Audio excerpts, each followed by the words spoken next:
Hey everyone, so before I begin, I'm just going to reiterate that I already know that I'm going to be ending my sentences in questioning tones. I'm going to be saying like way too much. My voice kind of sounds like Squidward and I kind of have a monotone. That's just my way of talking, so it's all good. And for my 30th video special, even though this is going to say that it's my 32nd video because the YouTube counter is messed up, this actually is my 30th video. I've been counting, so here is the 30th video special. It's another tag video, and this time I'm doing what's called playing with your emotions, where you basically just talk about different books that made you feel different emotions. So yeah, I just discovered this tag because when I posted my emotions video all those months back, it was one of the related videos, and then I was like, oh hey, these videos look pretty cool. I think I'll do a tag of it myself one day when I get to 30 videos. So here I am.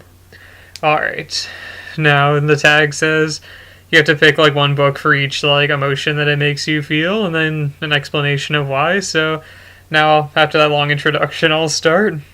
The first one is what book makes you feel happy, and for this one, I chose Redwall because I don't know, you can never really go wrong with Redwall. It's just like a classic book. Like I don't know, it's even though two characters die in it, like Methuselah and Abbot Mortimer.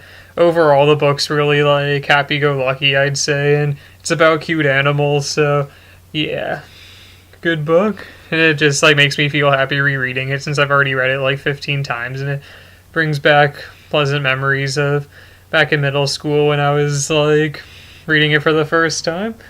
Now, the next one I'm going to choose is a book that makes you feel sad, and for this one, I chose Harry Potter and the Deathly Hallows, parts 1 and 2. We use the books, both of them, obviously. And just because, I mean, as you all probably know by now, pretty much everyone dies in the last book, so yeah. I like seeing all, like, I don't know, I mean, I'm probably alone in this, but for me, I don't know, I really miss Hedwig. I know most people kind of overlook Hedwig because of all the other characters that died during the story, but to me, Hedwig was just like Harry Potter's cool pet owl. And then, yeah. Oh, I hope I didn't like spoil that for anyone who hasn't like finished the series, but yeah. Next one is a book that makes you feel angry, and for this one I picked The Aeneid by Virgil. Now, I actually like this book. It's just that I took Latin back in high school and we had to read the Aeneid for it, and I was always terrible at Latin. Like, I mean, in general, I'm like a B student, I'd say. But in Latin, I was getting like D's all the time because I just like suck at it. So whenever I see a book related to Latin or a text that we read during it, like such as this book, it just makes me feel angry because I remember back in the day when I like sucked in that class and barely passed. So yeah. Let's see. Now I'm gonna have to look up what the other ones are after this point. Let's see. The next one is what book makes you feel nostalgic? For this one, I picked The Hobbit because, yeah, I don't know, I've always loved this book. I've read it, like, similar to Redwall, I've read it so many times because, yeah, it's just like Bilbo Baggins going on his adventure. They're making movies about it now, which I'm psyched about. I just wish that the plot was moving a bit faster, but that's okay, because at least I got to see the 7th Doctor playing Radagast and all that, but, yeah. I mean, I read it for the first time back in 3rd grade because I always wanted to read Lord of the Rings when I was that young, since I think that was the time that the movies were coming out, and I wanted to, like, read the books before I saw the movies. But then, I sort of, like, read The Hobbit first as, like, you know, because it's the book that comes before. And then I also read it for multiple summer reading sessions since it was an option, and then I just kept picking it since it was one that I liked to reread anyway, and then I could do well in the summer reading test, so, yeah. The next one I picked is what book makes you feel scared? Alright, in general, I loved the Cirque du Freak series, but for some reason I remember the Lake of Lost Souls creeping me out because it's basically, if I remember correctly in this book, they like go to the future if Darren loses or something, and then it's just like this terrible world. And I remember there's like some monster with a bunch of faces, and I was just like picturing that monster, and it like freaked me out. Like the rest of the series, it was like, I mean, obviously it's about like vampires and other undead creatures and stuff, and those are scary to most people, but like the way the books are written, like the characters are generally like pretty cheesy and awesome, such as Mr. Crepsley, and like none of the books like actually scared me, but then this one sort of did. So yeah, I'll say that one. Maybe I should reread it again though, because that was like a few years ago now, and maybe I'll be like less scared upon rereading it. Next one is, what book made you feel surprised? For this one, I picked Snakehead, which is part of the Alex Rider series, and this one, I have a cheesy reason because I was originally going to pick Angels and Demons, but I actually don't have that book anymore, so I couldn't like show it here. So I picked this one instead for kind of a joke reason, but throughout the series, Alex Rider keeps saying like, "Oh, I haven't killed anyone yet," even though, like, according to my calculations, he's killed at least one person per every book. Like, think about it. In the very first book, he puts, like, a smoke bomb in Mr. Grin's plane, which causes him to fall unconscious and then crash the plane. So even though Alex didn't technically, shoot him in the face or anything, he's still responsible for his death.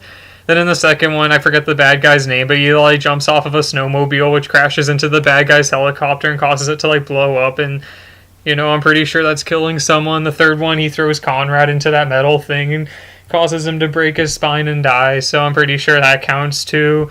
Fourth one, he, like, pushes a trolley at someone and knocks them out of a plane, which causes them to get sucked into a plane engine and explode, so I'm pretty sure, yeah, like, the list goes on and on. Oh, fifth book, he, like, hits Niall in the face with some, like, smoke stuff and causes him to fall out of, like, the hot air balloon to his death.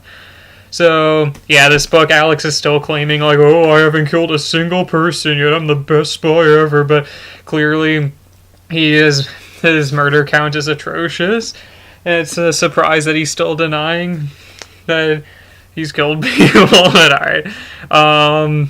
Next book is, what book made you feel disappointed? And I don't know, this is probably a popular pick, but I chose Mockingjay from the Hunger Games series because, yeah, I've read all three Hunger Games books. The first one I loved. I also loved the movie too.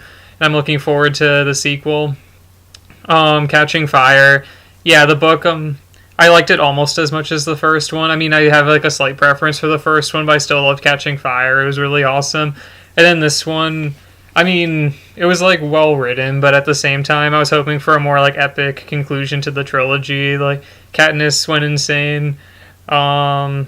I don't know, I just remember, like, if I'd written the trilogy, I would have ended it differently, but then again, it's not my trilogy, so it's, all up to the author, but still, like, I was hoping for something, like, better, I guess.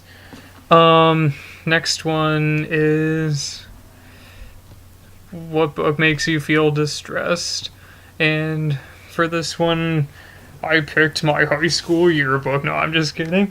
Even though there are some cheesy high school memories, but I don't know. The Thief Lord. This is another book that I read when I was younger, and I don't know. I just felt bad for Scipio because he's one of like the main characters, and he's like a kid, and at the end he ends up like becoming like an adult. So he basically misses out on his entire childhood, and he can't go back and fix that. Since if I remember correctly, that merry-go-round thing broke or something, which, I mean, Barbarossa, even though he got turned back into a kid and he couldn't get his money, like, that sort of sucks as an ending, but at the same time,